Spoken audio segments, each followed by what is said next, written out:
जय हिंद। यहाँ पे मुझे बुलाने के लिए बहुत बहुत धन्यवाद आप सबका। आज जो मुझे विषय दिया गया बोलने के लिए, भारत की सुरक्षा चुनौतियां पड़ोसी देशों के संदर्भ में। दोस्तों, अगर आप मैप देखेंगे, भारत का नक्शा देखेंगे, तो आपको यह पता लगेगा कि आसपास छोड़ के चाइना, अगर आप चाइना को छोड़ दें, आसपास छोटे छोटे देश हैं। चाहे नेपाल की बात करें, भूटान की बात करें, श्रीलंका की बात करें, मालदीव्स को भी जोड़ लें, बांग्लादेश को भी जोड़ लें, पाकिस्तान को भी देख लें आप, म्यांमार, ये सारे देश छोटे छोटे हैं। किसी की जमीन छोटी है, किसी की जनसंख्या छोटी है, सबकी इकोनॉमी छोटी है, जो अर्थव्यवस्था है सबकी छोटी है। ये सारे के सारे देश मैं जिनका नाम ले रहा हूं, यहां पे राजनीतिक स्थिरता बिल्कुल भी नहीं है। कहीं पे तख्तापलट, कहीं पे पॉलिटिकल कू, कहीं पे असैसिनेशन, कहीं पे जुडिशियल हैंगिंग, ये सारे के सारे देशों में हो चुकी है। ऐसा कोई देश नहीं है जो इससे अलग हो। श्रीलंका में देख लीजिए, मालदीव्स में देख लीजिए आप, पाकिस्तान के तो कहने की बात ही नहीं है कोई। बांग्लादेश, आपको पता है बांग्लादेश में एक बार क्या हुआ था दोस्तों? समझाने से पहले आपको एक एग्जांपल दे देता हूं। बांग्लादेश में एक फौजी जनरल ने बोला कि मुझे प्रधानमंत्री बनना है या राष्ट्रपति बनना है। उसने तख्ता पलट करा। 4 दिन के बाद दूसरे का भी मन चाहा कि मुझे भी बनना है, तो उसने पहले वाले का तख्ता पलट दिया। फिर तीसरे वाले ने बोला कि मैं इन दोनों से कम थोड़ा ना हूं, तो 10 दिन के अंदर फौजी तख्ता पलट 3 बार हो गया। तो हमारे जो नेबर हैं, हमारे पड़ोसी हैं, सबसे पहले हमें यह समझना पड़ेगा ये हैं कौन, ये किस टाइप के हैं। जब राजनीतिक स्थिरता नहीं होती है, जहां पे, जिसको हम पॉलिटिकल वैक्यूम कहते हैं, तो वहां पे जो सेना का रोल है, वहां पे जो आर्म्ड फोर्सेस का रोल है, वो अपने ट्रेडिशनल रोल से बढ़कर आगे आता है। फिर वो पॉलिटिक्स में आते हैं, फिर वो पावर स्ट्रक्चर में आ जाते हैं। जैसा पाकिस्तान में देखते हैं कि 4 बार वहां पे सैनिक तख्तापलट हो चुका है, मिलिट्री कार्रवाई हो चुकी है। ये बहुत इंटरेस्टिंग बात है। अगर आप इसको पढ़ेंगे तो आपको लगेगा जैसे आप कोई फिल्म देख रहे हैं। क्यों? इसलिए क्योंकि जहां पे फौजी देश की सुरक्षा के अलावा कोई काम करता है, वो गड़बड़ करता है। अगर कोई डॉक्टर बहुत अच्छा है, इसका मतलब यह नहीं कि वो खाना भी अच्छा बना ले, या कोई खाना अच्छा बनाता है, इसका मतलब यह नहीं कि वो दीवार में पेंट का काम अच्छा कर ले। लेकिन ये सारे जितने भी देश हैं जिनका मैंने नाम लिया है, वहां पे एक मान्यता है, एक बिलीफ है, एक फेथ है कि फौज सब कुछ कर लेगी। और वहां की फौज ने ये बच्चों को पढ़ा रखा है कि जब तुम बड़े होगे तो तुम्हें भी यही बोलना है कि फौज सब कुछ कर लेगी। आपको पता है, जब कराची में, जो पाकिस्तान का सबसे बड़ा शहर है और दुनिया के 10 बड़े शहरों में उसका नाम आता है कराची का, जब कराची में कराची के लोग बिजली का बिल नहीं देते तो क्या होता है वहां पे फौज भेजी जाती है। फौज बिजली का बिल लेकर आती है लोगों से। हाँ, आप लोगों को आश्चर्य हो रहा होगा, लेकिन ऐसा होता है। पाकिस्तान के अंदर एक कंपनी है जो सबसे बड़ी कंपनी है, उसका नाम फौजी फाउंडेशन है। और जो फौजी फाउंडेशन है वो हर किस्म का काम करती है। जो बच्चों के डायपर हैं वो भी बनाती है। वो पाकिस्तानी आर्मी है बाय द वे। वो बच्चों का मिल्क पाउडर बनाती है। वो मरे जानवरों की खाल बेचती है। वो रियल एस्टेट की डील करती है। वो स्टॉक मार्केट के साथ खिलवाड़ करती है। बहुत पहले की बात है, 5000 एकड़। ये बड़ी इंटरेस्टिंग कहानियां हैं और कहानी सुनाते सुनाते मैं अपना लेक्चर खत्म कर दूंगा, देखिएगा। तो ये सिंध के मुख्यमंत्री के पास एक ब्रिगेडियर साहब गए, पाकिस्तानी फौज के, और शाह साहब हुआ करते थे वहां पे, मुख्यमंत्री सिंध, जो कि पाकिस्तान की एक प्रोविंस है, स्टेट है। तो बोला कि साहब, पाकिस्तानी फौज को 5000 एकड़ जमीन चाहिए, क्योंकि हम वहां पे अपना कैंटोनमेंट बनाना चाहते हैं, अपनी हाउसिंग बनाना चाहते हैं, अपने लोगों के लिए जमीन वगैरह। तो हमें कराची के अंदर 5000 एकड़ की जमीन चाहिए। अब शाह साहब मुख्यमंत्री थे और शाह साहब को लगा कि बहुत स्मार्ट हैं, तो शाह साहब ने बोला साहब कराची इतना कंजेस्टेड है, आपको 5,000 एकड़ अगर दिखता है तो आप ले लीजिए, मेरे पास तो नहीं है। हाँ, अलबत्ता मैं काम कर सकता हूं, आपको यहां से 25 किलोमीटर दूर एक जगह दे सकता हूं 5,000 एकड़, आप वहां पे 10,000 एकड़ ले लीजिए, मेरी तरफ से कोई दिक्कत नहीं है। जो उन्होंने जगह दी वहां पे पानी नहीं था, वहां पे बिजली नहीं थी, वो बंजर जमीन थी in the middle of nowhere. और शाह साहब बड़े खुश हुए कि मैंने पाकिस्तानी फौज को बेवकूफ बना दिया। पाकिस्तानी फौज जिसका ओरिजिनल काम है खुद के लोगों को बेवकूफ बनाना, उनको इन्होंने बेवकूफ बना दिया, ऐसा समझ रहे थे। तो पाकिस्तानी ब्रिगेडियर ने सल्यूट करा उनको, sir thank you very much, बहुत बहुत धन्यवाद आपका, शुक्रिया, आपने बहुत हमारी मदद करी है।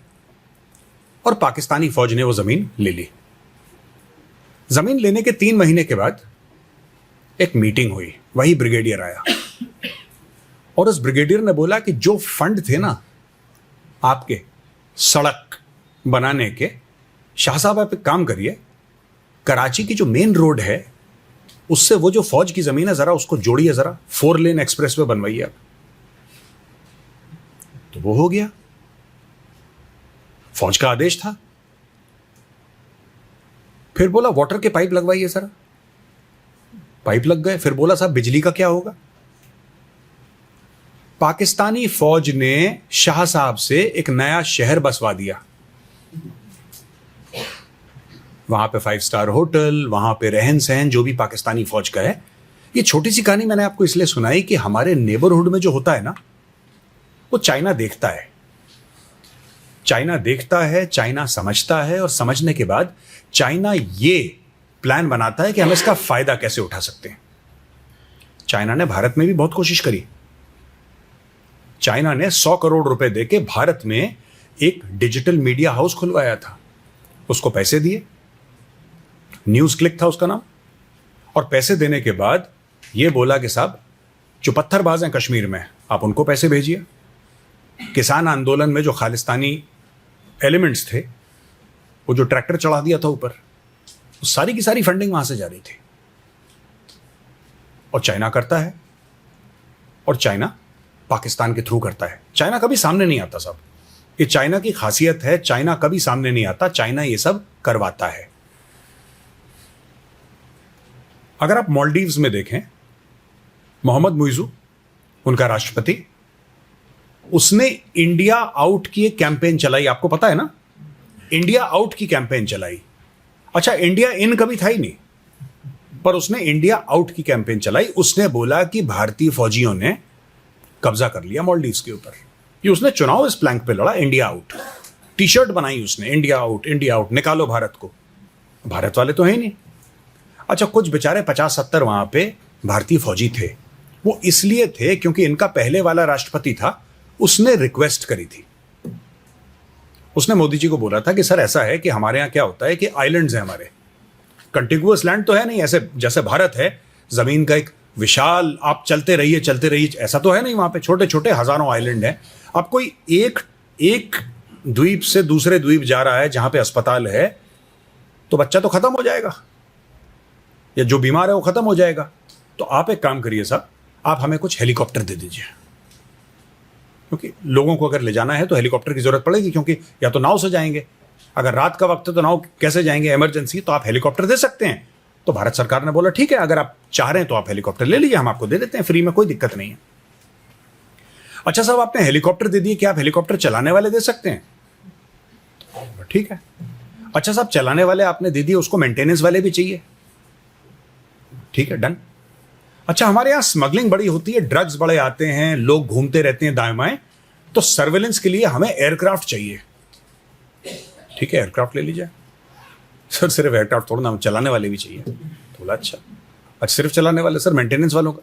तो ऐसे मांगते मांगते वहां पे 75-80 लोगों का एक जमावड़ा हो गया, जो कि भारतीय सेना के थे।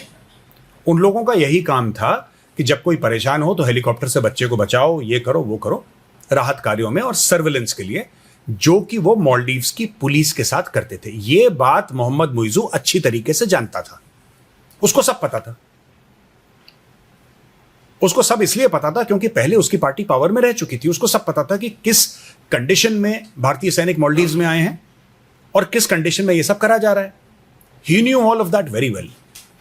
लेकिन उसने बोला कि अगर मुझे सत्ता में आना है तो मुझे एक काम करना पड़ेगा, वरना मैं सत्ता में नहीं आ पाऊंगा।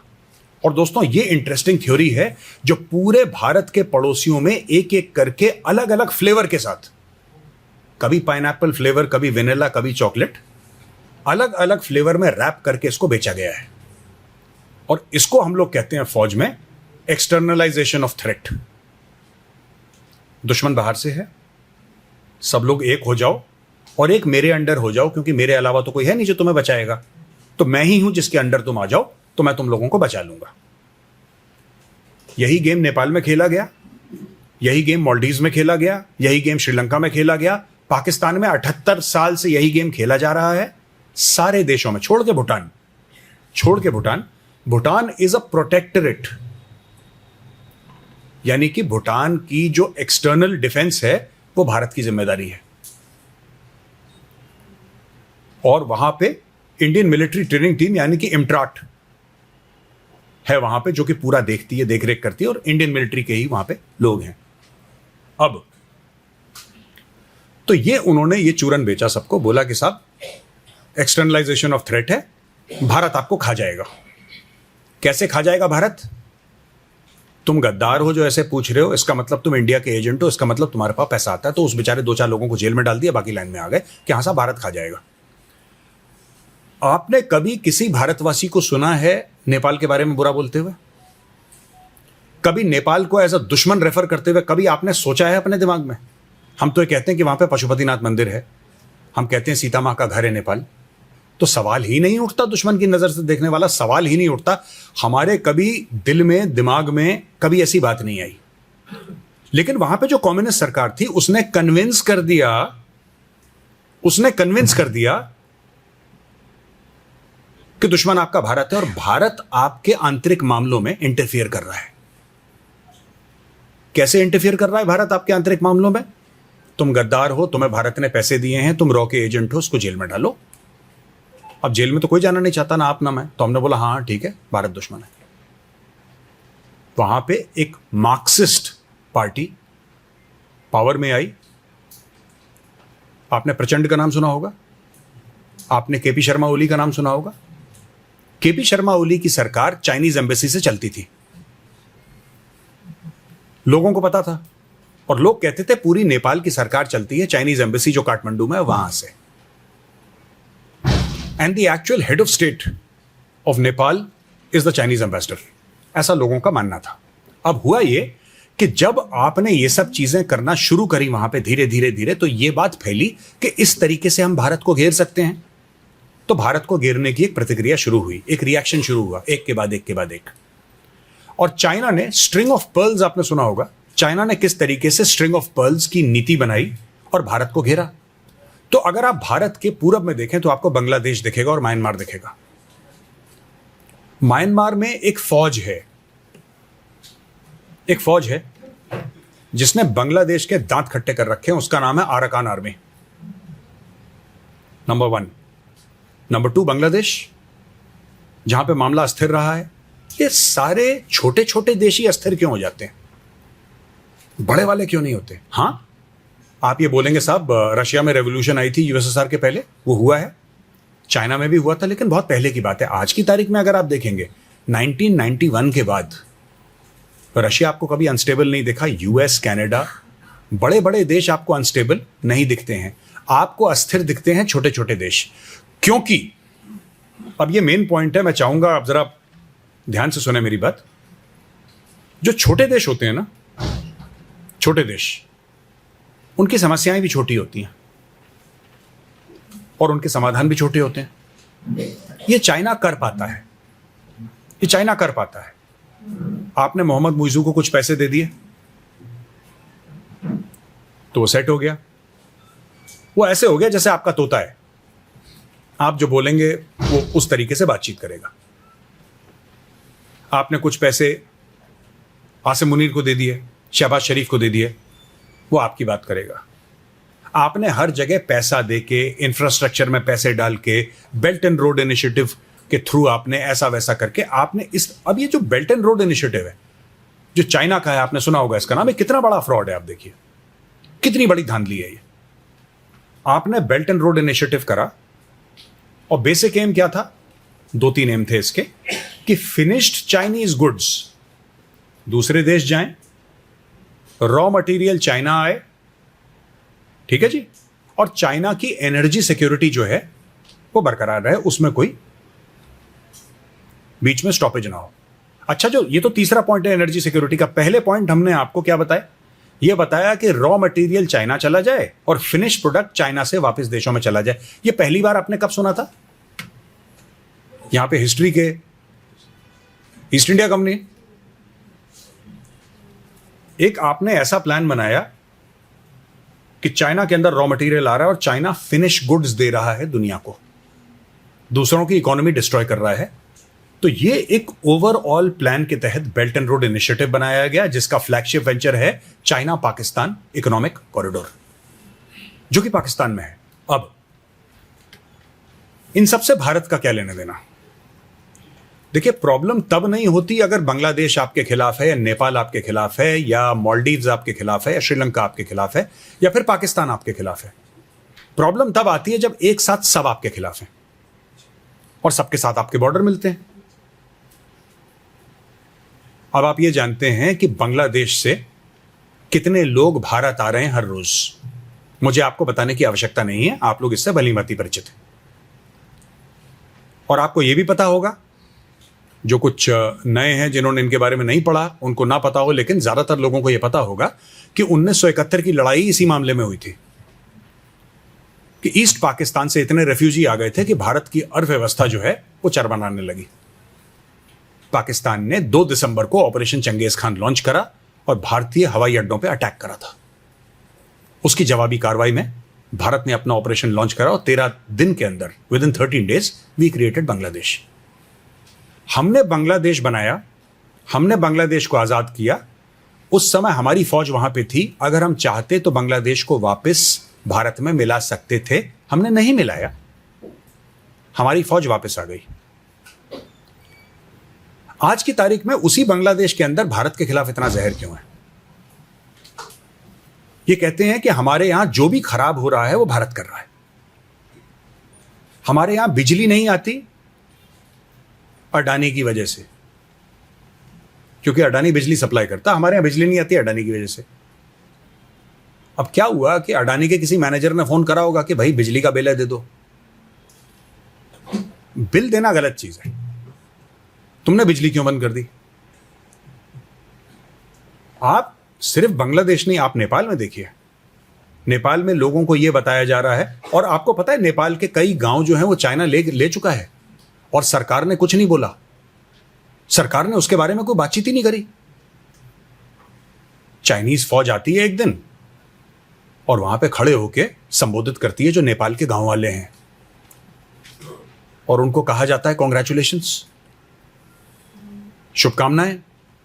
कह रहे सर किस बात की शुभकामनाएं? आज से आप चाइनीज सिटीजन हो गए हैं। उनको भी नहीं पता था, वो बेचारे सिंपल गांव वाले, उनको एक दिन में नेपाली से चाइनीज बना के कहानी खत्म करी उन लोगों ने, हो गया। देखिए, ये समझने वाली चीज है।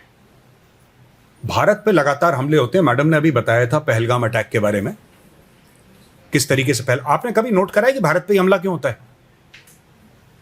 26/11 हो गया, पार्लियामेंट अटैक हो गए, अक्षरधाम मंदिर पे अटैक हो गया, 1993 मुंबई बॉम्ब ब्लास्ट हो गए, पहलगाम हो गया, उड़ी हो गया, नगरोटा में अटैक। ये भारत में क्यों होता है? कभी आपने सोचा? आपने किसी और देश में देखा इतने लगातार अटैक होते हुए? ये भारत में क्यों होते हैं अटैक? आप कभी सोचिएगा इस पे।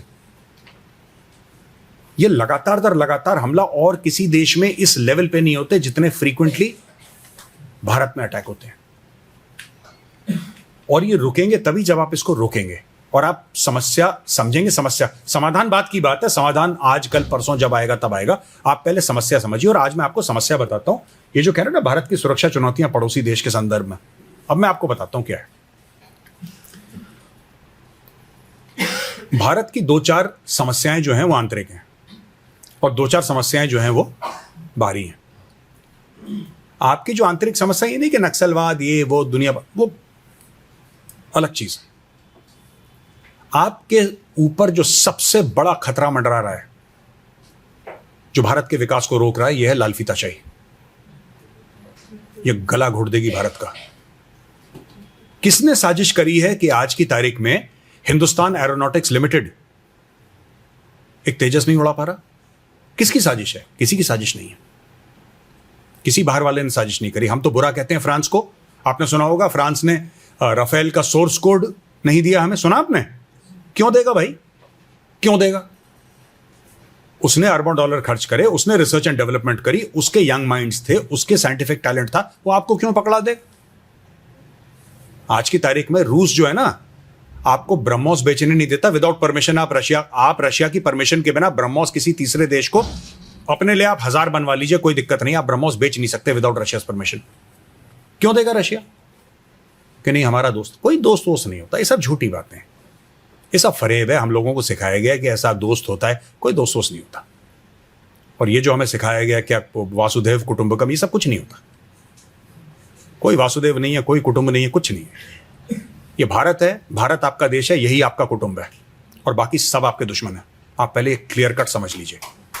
और एक बड़ी बात, might is right, might is right, जिसकी लाठी उसकी भैंस।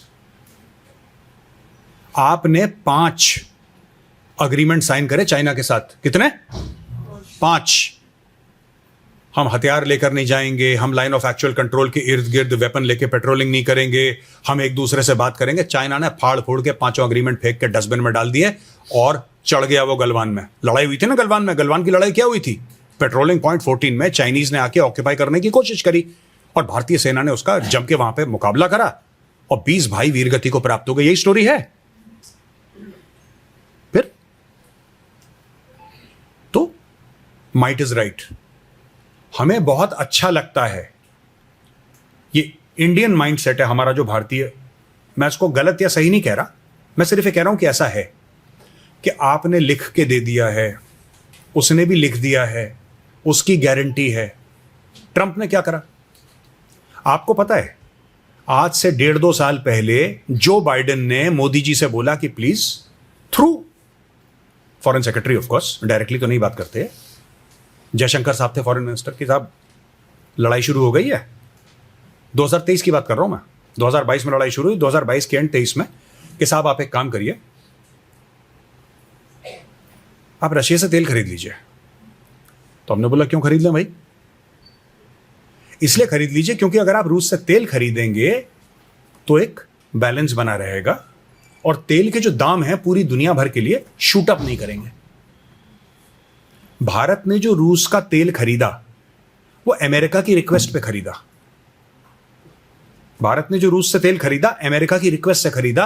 अमेरिका ने बोला सिर्फ आप जो पर बैरल प्राइस है $60 से कम रखना, आप 60 या 50 को चाहिए, उससे कम रखना आप। भारत ने बोला डन। भारत ने अमेरिका की मदद करी, भारत ने रूस से तेल खरीदा। आज उसके चलते नया राष्ट्रपति कह रहा है कि मैं भारत के ऊपर 50% टैरिफ मैंने लगा दिए क्योंकि भारत की वजह से लड़ाई हो रही है। इजराइल दोहा में मिसाइल मारता है। आपको पता है इजराइल ने दोहा में मिसाइल मारी क्योंकि वहां पे हमास का हेडक्वार्टर है, हमास का ऑफिस है, राइट? सबको पता है। क्या आपको पता है कि 2012 में अमेरिका ने कतर को रिक्वेस्ट करा था कि हमास का ऑफिस खोल लो? अब ये देखिए आप, ये है जियोपॉलिटिक्स की कपिल शर्मा शो। अमेरिका 2012 में कतर को कहता है कि हमास का ऑफिस खोल लो प्लीज। कतर कहता है भाई साहब आप जानते हैं कैसे लोग हैं, ये तो हमें मार डालेंगे, हम इनको कंट्रोल तो कर नहीं पाएंगे। नहीं, हमारे कहने पे खोल लो क्योंकि अगर हमें इनसे बात करनी है तो हम आपके थ्रू बात करेंगे। ठीक है? कतर कहता है ओके, ये जमीन है। अमेरिका ने बोला, अमेरिका दोस्त है, अमेरिका का यहां पे एयरबेस है, मिलिट्री बेस है, rather not airbase only. Al Udeid बहुत बड़ा, जो वेस्ट एशिया का सबसे बड़ा जो बेस है वो अल उदैद एयरबेस है जो कि कतर में है, दोहा 60-65 किलोमीटर दूर है वहां पे। बोला ठीक है साहब, बहुत अच्छी बात है, तो डन। उस पे अमेरिका ने इजराइल को बोला कि ठीक है तुम उसी पे मिसाइल मार दो जो अमेरिका ने खुलवाया था। ये होता है। आज ऑपोजिशन मोदी जी से बोल रहा है कि आप तो मोदी जी क्या करेंगे इसमें, आप क्या करेंगे? वो आदमी कल बोलता है Modi is my very good friend, आज फिर कहता है कि भारत लड़ाई वो सवेरे कुछ बोलता है, शाम को कुछ बोलता है। मैं डोनाल्ड ट्रंप की बात कर रहा हूं। यू कांट मैनेज सच अ गाय ना। आप किस तरीके से करोगे? कोई पहलवान है, आप उससे लड़ लोगे। मैं अक्सर अपनी टीम से भी यही बात करता हूं, कोई पहलवान है, आप उससे लड़ लेंगे, लेकिन वो आदमी सड़क में देखा, आदमी कोने में चल रहा है, लंबे बाल हैं, कपड़े फटे हुए हैं, हाथ में एक ईंट है, आप उसके पास नहीं जाओगे। आप जाओगे उसके पास? पहलवान से लड़ लोगे आप, अगर इज्जत पे बात बनाई। लेकिन अगर इज्जत पे बात भी बनाई उस आदमी के साथ जिसके कपड़े फटे हैं, पतला दुबला है, हाथ में ईंट है, आप उसके पास नहीं जाओगे। अब नहीं पता वो कल क्या बोलेगा। कल बोल देगा कि मैं 250% टैरिफ लगा रहा हूं। 50% का क्या लॉजिक है? कोई लॉजिक नहीं है। 250% का भी कोई लॉजिक नहीं है। कल 25 कर देगा। और आपको एक और बात पता है, somebody in the US was telling me this, Indian है जो member of the Republican party है, वो बता रहे थे कि इसकी कैबिनेट को भी बाद में पता लगता है, जब आपको और हमें पता लगता है ना। नहीं, ये बात सही है। ये जब टैरिफ लगा देता है, इसके मन में एक टैरिफ आता है। जैसे आपने गांव में सुना होगा ना, देवी चढ़ती किसी को, इसको ऐसे आता है कि हाँ टैरिफ इतना होना चाहिए। अच्छा, उसका कोई लॉजिक नहीं, उसके पीछे कोई गणित नहीं है। इसको लगता है कि 50% में मजा आएगा बड़ा। ये लिख देता है ट्रूथ सोशल में, इसने कर दिया ट्रूथ सोशल। अब हुआ कि फिर इसकी कैबिनेट को पता लगता है कि यार बॉस ने तो ऐसा बोल दिया। फिर ये काम पे लगते हैं। ये कोई मीटिंग नहीं करता, ऐसे छोड़ देता है हवा में। फिर सब लोग फिर रायता समेटते हैं कि यार ये हो गया। तो मैं आपको ये कह रहा हूं कि किस तरीके से आपकी जो नेबरहुड है ना, नेबरहुड, एक तो आपकी नेबरहुड श्रिंक हो गई because of social media. Iran आपका नेबर नहीं था, अब ईरान आपका नेबर है।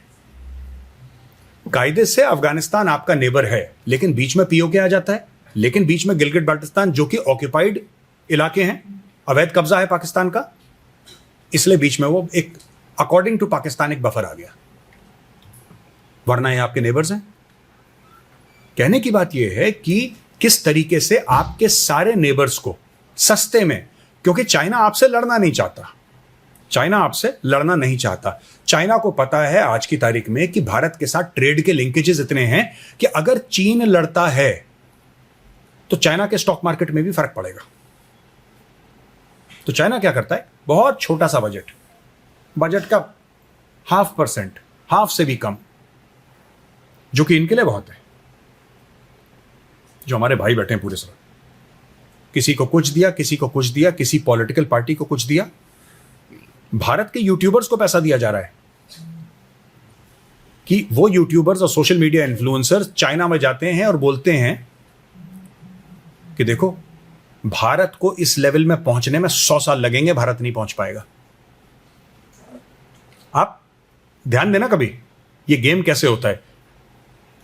ये गेम ऐसे होता है कि वो गए चाइना से, और फिर चाइना से वो लोग दंदनाते हैं, अपने जो सब्सक्राइबर हैं उनको बोलते हैं कि ये देखो चाइना की ट्रेन, अब भारत की वंदे भारत से कंपेयर करो, कहां है हमारी ट्रेन? कहीं भी। आपके अंदर हीन भावना पैदा कराई जाती है, और इसको कहते हैं इंफॉर्मेशन वॉरफेयर। अब दोस्तों, अपने जो पड़ोसियों को लेके अगर मैं आपको टॉक दूं और मैं आपको IW यानी कि इंफॉर्मेशन वॉरफेयर के बारे में ना बताऊं, तो फिर मेरा ये जो टॉक है, ये लेक्चर है, अधूरा रहेगा। अब मैं आपको बताता हूं इंफॉर्मेशन वॉरफेयर होता कैसे। बहुत एक इंटरेस्टिंग चीज है, बड़ी मजेदार चीज है।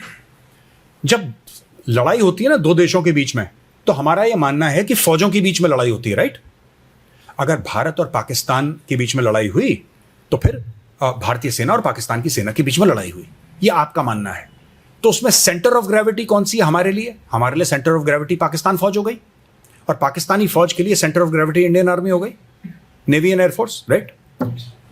सोशल मीडिया की इस लड़ाई में, जिसको हम ग्रे जोन वॉरफेयर भी कहते हैं या 5th जनरेशन वॉरफेयर भी कहते हैं, इसमें सेंटर ऑफ ग्रेविटी होती है एनिमी पॉपुलेशन, इसमें फौज सेंटर ऑफ ग्रेविटी नहीं होती। जैसा मैं प्रिंसिपल साहब के ऑफिस में हम लोग बैठे थे, तो मैं ऐसी over a cup of coffee we were discussing, और मैं एक एग्जांपल मैंने उनको दिया, बड़ी इंटरेस्टिंग चीज है। चाइना एक पाकिस्तान के अंदर एक थिंक टैंक को फंड करता है, ठीक है, इस्लामाबाद के अंदर एक थिंक टैंक को छोटा मोटा पैसा देता है, करोड़ रुपए महीने का समथिंग लगता है। वहां से 2-4 लोग एक प्लान बनाते हैं प्लान बनाते हैं बड़ा तगड़ा। अब पाकिस्तान को मार पड़ रही है बहुत तेज। 7 तारीख हो चुकी है, 8 तारीख पे बैठे हैं और भारत मार रहा है मिसाइल। पाकिस्तान के आतंकी ठिकाने तबाह, लश्कर तैयबा का मुरीद के, जैश मोहम्मद का बहावलपुर धुआं धुआं हो रखा है, मस्जिद सुभान अल्लाह के पूरे डोम वोम सब उड़ा दिए। अब अचानक बीच में सोशल मीडिया में खबर आती है। वो खबर कहां से आती है किसी को नहीं पता, उस खबर का क्या लॉजिक है किसी को नहीं पता, लेकिन एक खबर आती है कि भारत के 6 राफेल गिर गए। अच्छा, इंडियन एयरफोर्स भी कंफ्यूज है, वो तो कह रहे कोई नहीं गिराई, पर 6 राफेल गिर गए, 6 राफेल गिर गए। शाम तक ये टेलीविजन स्टूडियोज में इसकी बात होना शुरू हो जाती है, 6 राफेल गिर गए। अब इस बात को रिपीट करा जाता है कि 6 राफेल गिर गए, 6 राफेल गिर गए। लोग अपने भाइयों से दोस्तों से व्हाट्सएप पे डिस्कस कर रहे हैं 24 घंटे के अंदर कि यार 6 राफेल गिर गए, सरकार को कम से कम हमें बता तो देना चाहिए। अच्छे लोग जो कि फौज को सपोर्ट करते हैं, गवर्नमेंट को सपोर्ट करते हैं, भारत के लिए जान छिड़कते हैं, वैसे लोगों के दिमाग में आपने डाउट डाल दिया, 6 राफेल गिर गए। एक राफेल डैमेज हुआ था। असल बात यह है कि एक राफेल हमारा डैमेज हुआ था और उसका ऑपरेशन सिंदूर से कुछ लेना देना नहीं था, वो हाशीमारा में डैमेज हुआ था। क्योंकि राफेल की 2 स्क्वाड्रन है, एक अंबाला में है जो पाकिस्तान देखती है और एक है हाशीमारा में। वो हाशीमारा में फ्लाई करते हुए डैमेज हुआ था वो, और वो भी वेदर की वजह से ऑपरेशनल डैमेज था। मतलब उसमें ये नहीं कि कोई पाकिस्तानी कहां से बंगाल में जाके गोली मारेगा। लेकिन 6 हो गए। अब सारे इंडियंस व्हाट्सएप पे लगे हैं कि 6 हो गए, 6 हो गए, 6 हो गए। अब पाकिस्तानी प्लेयर जाके क्रिकेट ग्राउंड में कहते हैं कि 6 राफेल गिरा दिए। यह है इंफॉर्मेशन वॉरफेयर की ताकत, जहां पे आपको अपने आप पे और जो आपकी लीडरशिप है, पॉलिटिकल लीडरशिप और मिलिट्री लीडरशिप, आप उस पर डाउट, आपका यह डाउट नहीं है कि 6 गिरे या 12 गिरे, आपके दिमाग में यह डाउट डाल दिया कि आपसे कोई ना कोई कुछ छुपा रहा है, और यह गलत है। अब अगर मैं आपसे पूछूं कि आपको क्या लेना देना 6 गिरे की 12 गिरे, आपने खरीदने या आपने रिपेयर करने हो तो बताओ साहब, मेरा मिस्त्री वाला काम है, मैं राफेल रिपेयर करता हूं, ऐसा तो नहीं है। लेकिन आपके दिमाग में एक शक डाल दिया। अब डाल दिया, अब इसको रिपीट करना कि 6 राफेल गिर गए, 6 राफेल गिर गए। फिर बीच में एक और उन्होंने 2-3 घंटे के बाद एक और र्यूमर हवा में उड़ाया पाकिस्तानियों ने कि एक फीमेल एयरफोर्स की पायलट है जिसको हमने कैप्चर कर लिया। उसका कुछ नाम बता। अच्छा, ऐसी पायलट थी नहीं एयरफोर्स में। मतलब इट्स अ वेरी, होंगी ऐसी 4-5 पायलट,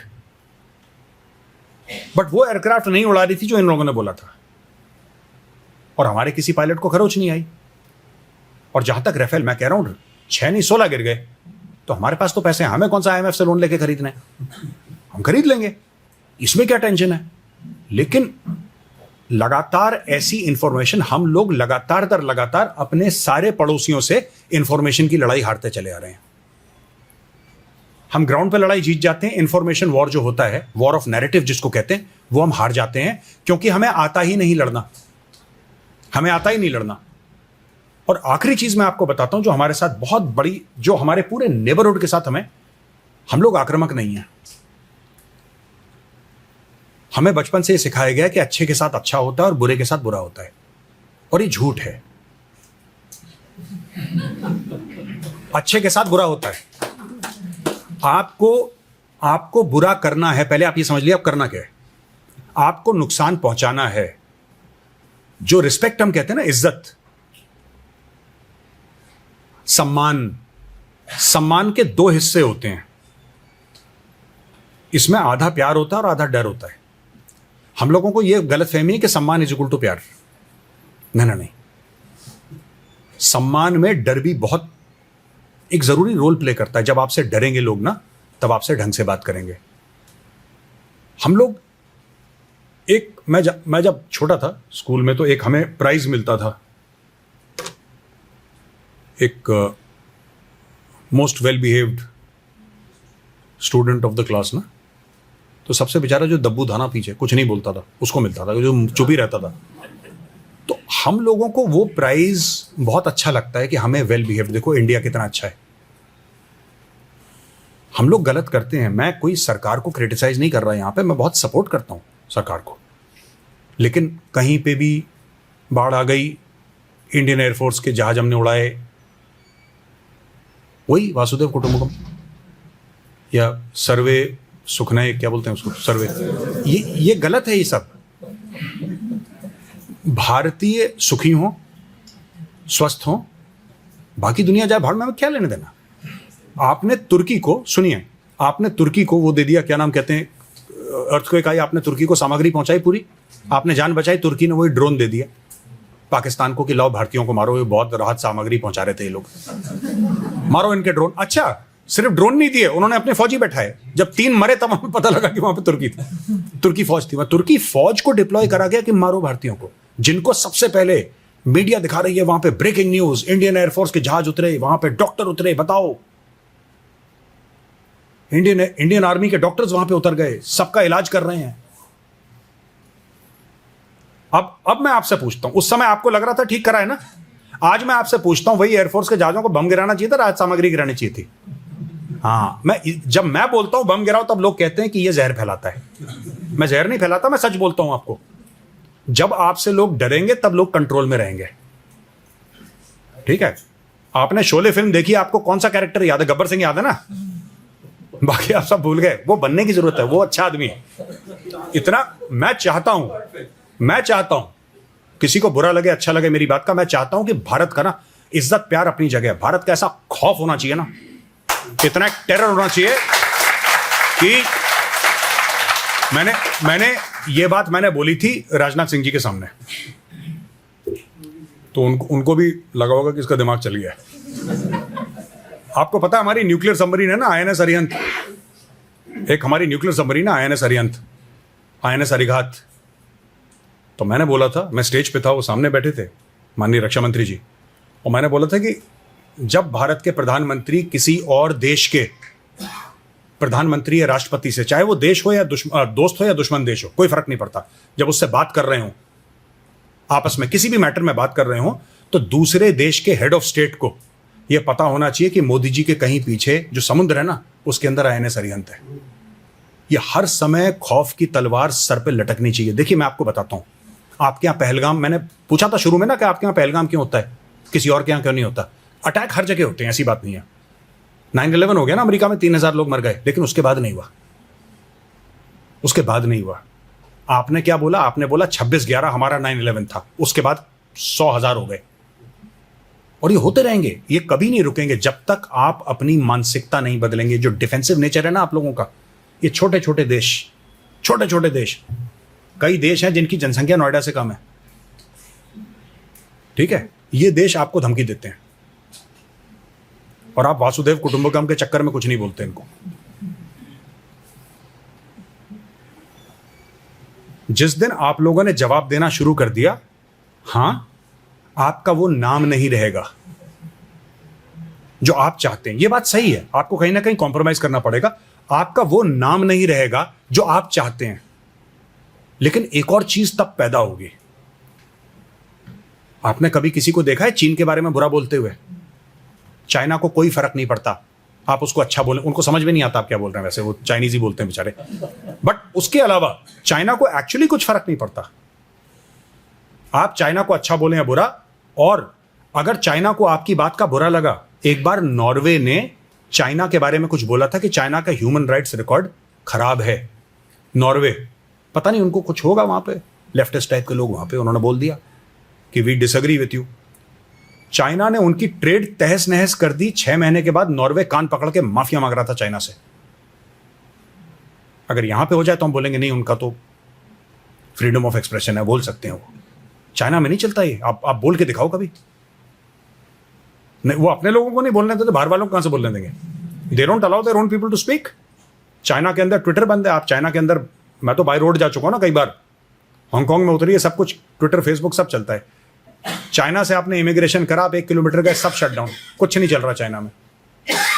बाहर की दुनिया से कट गए, बाहर की दुनिया से कट चुके हैं आप। इस तरीके से चाइना चलता। मैं ये नहीं कह रहा कि that is the perfect model for us, मेरा ये कहने का मतलब नहीं है।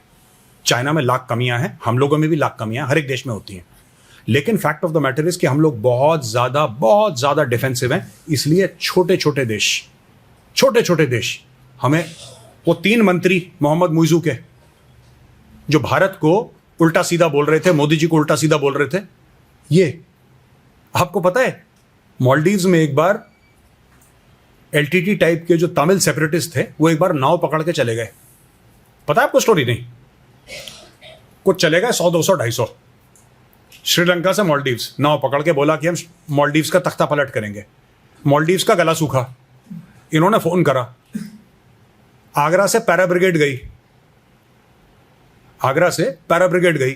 पैरा ब्रिगेड ने मार मार के सबको भगाया और वापस मालदीव्स में शांति बहाल करी। मालदीव्स में पीने के लिए पानी नहीं था, इंडियन नेवी ने इनको पानी पिलाया। जब मालदीव्स के पास पैसा नहीं था, इंडिया ने पैसा दिया। जिस चाइना के गुण गाते हैं, चाइना ने श्रीलंका को पैसा देने के लिए मना कर दिया। इंडिया गेव $4 बिलियन, $4 अरब भारत ने दिए। मोदी जी ने बोला इनको दो, हमारे पड़ोसी हैं, भूखे मर रहे हैं, डिफॉल्ट कर जाएंगे। इसलिए मैं कह रहा हूं, मैं थोड़ी सी अलग बात करता हूं, लोग मुझसे कई डिसएग्री करते हैं, लेकिन ये सच है, सच बोलना चाहिए। आप थोड़ा सा बुरा करना शुरू करें तो आपकी नहीं, आप जब बुरा करेंगे ना किसी का कई बार, फिर आप एक बार अच्छा करेंगे तो लोग कहेंगे यार बड़ा अच्छा आदमी है। ऐसा होता है। आप रेगुलरली किसी का बुरा करोगे, नुकसान करोगे ना, एक बार आपने भला कर दिया उसका तो वो बिल्कुल पैरों पे गिर जाएगा आपके। चाइना ये तो करता है। चाइना ने हनुमान टोटा पोर्ट 99 साल के लिए ले लिया, फॉर 99 ईयर्स। श्रीलंका में पोर्ट बनाया, श्रीलंका से बोला लाओ पैसे। फिर उन्होंने एक आइडिया दिया श्रीलंका को, तो उसने बोला साहब ये जो हमारा इलाका है ना, ये जंगल का इलाका, साहब यहां पे कोई नहीं रहता। अच्छा कोई नहीं रहता, साहब आप कुछ मदद करिए, आपके पास तो इतना पैसा है, चाइनीज पावर है, चाइनीज इकोनॉमी है, चाइनीज इंफ्रास्ट्रक्चर है, इंजीनियरिंग है, आप प्लीज हमारी थोड़ी सी मदद करिए। अच्छा कुछ ऐसा करिए साहब जब ये इलाका जो है ना इसकी प्रोफाइल बढ़ जाए बिल्कुल, तो हमें मजा आ जाएगा। तो चाइना ने बोला आपको क्या चाहिए? आपको चाहिए $2 अरब का इंटरनेशनल एयरपोर्ट। तो उसने बोला साहब यहां पे तो बंदे नहीं रहते, फ्लाइट कौन पकड़ेगा? क्या वो छोड़ दो, फ्लाइट कौन पकड़ेगा, पहले एयरपोर्ट बनाते हैं। तो चाइना ने बनाया वहां पे एयरपोर्ट। जिस दिन फीता कटा उस दिन एक फ्लाइट लैंड करी वहां पे। भाई साहब 7 साल हो गए, वही एक फ्लाइट लैंड करी थी वहां पे, उसके बाद कोई फ्लाइट वहां पे लैंड नहीं करी। अब ये लोग भाग रहे हैं। अब अडानी कह रहा है ठीक है मैं खरीद दूंगा, रशिया के साथ एक कंसोर्शियम बना के, I will by that airport. किसी तरीके से चलाते हैं, चलो इस एयरपोर्ट को देखते हैं। तो चाइना ये सब करता है। आप जो लिखा था रामचरितमानस में, भाई बहन होए न प्रीत, बिल्कुल सही लिखा था, गलत नहीं लिखा है, वो सही लिखा है। अच्छा बनने के चक्कर में जितने भी आप अगर फौज भेज देते ना, जब वहां से आप धमकियां आ रही थी बांग्लादेश से कि हम ये कर देंगे वो कर देंगे, बीच बीच में नहीं इनके मंत्री बहुत उछल रहे थे, आप बोलते थे अपने ईस्टर्न कमांड को कि जरा 2 डिवीजन भेजना, वहां पे जरा सैर करके आते हैं अंदर। ये ईस्टर्न कमांड है जिसने बांग्लादेश बनाया, आपको पता है बात? ईस्टर्न कमांड ने, general Jagjit Singh Arora, he created Bangladesh. उनके बॉस थे जनरल सैम मानेकशॉ, नाम सुना होगा। आप ईस्टर्न कमांड को बोलिए, 2 दिन में गले सूख जाएंगे, इनको पता ही नहीं लगेगा कहां से कौन आया क्या गया। हम लोग करते नहीं है, पता नहीं क्यों नहीं करते, और हमें करना चाहिए। तब जाके आपके खिलाफ, देखिए क्या होता है, ये नेचुरल सी चीज है। आप सोचिएगा, प्रैक्टिकली सोचिएगा, मैं सही कह रहा हूं गलत कह रहा हूं। अगर मैं आपके खिलाफ कुछ करता हूं, ठीक है, मैं आपके खिलाफ कुछ कार्रवाई करता हूं और मुझे ये गारंटी है 100% कि आप जवाबी कार्रवाई नहीं करेंगे, तो मैं दोबारा करूंगा, तिबारा करूंगा। अगर आपको यह पता लग गया कि हां मैंने आज से 50 साल पहले कुछ बदमाशी करी थी और इन्होंने मार मार के फुटबॉल बना दिया था, फिर कभी कोई कुछ नहीं बोलेगा, कोई कुछ नहीं बोलेगा, ना सोचेगा। इसीलिए मैं कहता हूं कि आपने जो टॉपिक दिया है, भारत की सुरक्षा चुनौतियां, सबसे बड़ी चुनौतियां यह है कि चाइना ने सबको पैसा देके, सबके ऊपर दबाव डाल के, धीरे धीरे धीरे चाइना ने क्या करा है कि आपको घेर लिया चारों तरफ से। अगली बार कहीं भी अर्थक्वेक हो, आप शुभकामनाएं भेजिए, अपनी ट्वीट करिए, आप फेसबुक पे मैसेज डालिए, बस। कोई कुछ भेजने की जरूरत नहीं कहीं पे, अच्छा बनने की जरूरत नहीं है। ये सांप है, सपोले को दूध पिलाओगे, बड़ा होकर खरगोश नहीं बनेगा, वो सांप ही बनेगा। और आप समझ लो, शत्रुबोध हम लोगों को नहीं है, हमारे साथ बहुत बड़ी कमी है। हमें शत्रुबोध की कमी नहीं है, हमें पता ही नहीं है कि कौन है, क्या कर रहा है, बैठ के बस we are very happy and content. Very wrong. इससे देश को खतरा और बढ़ेगा। हमारा एक नेबर है चाइना, और चाइना ने ऐसा घेर के रखा है हमें हर जगह से, ये सबको पैसा दे दे के, पॉलिटिकली इंटरफेयर करके, इंफ्रास्ट्रक्चर के projects, belt and road initiative, सब कुछ ऐसा कर दिया है कि भारत चारों तरफ से आज की तारीख में घिरा हुआ है।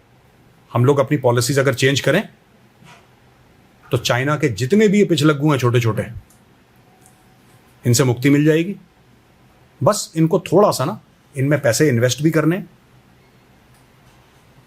जैसे हम बचपन में बदमाशी करते थे तो हमारी मम्मी कहती थी कि बेटा रुक जाओ, अभी 6 बज रहे हैं, पापा ऑफिस से आएंगे, तुम्हारी शिकायत। हम डर जाते थे। इनको पता लगना चाहिए कि पापा ऑफिस से आने वाले हैं। वो वाला जो रूप है ना, अब ये मम्मी वाले रूप में है। इनको अच्छा, हमारे टाइम पे तो मार पिटाई भी होती थी घर पे।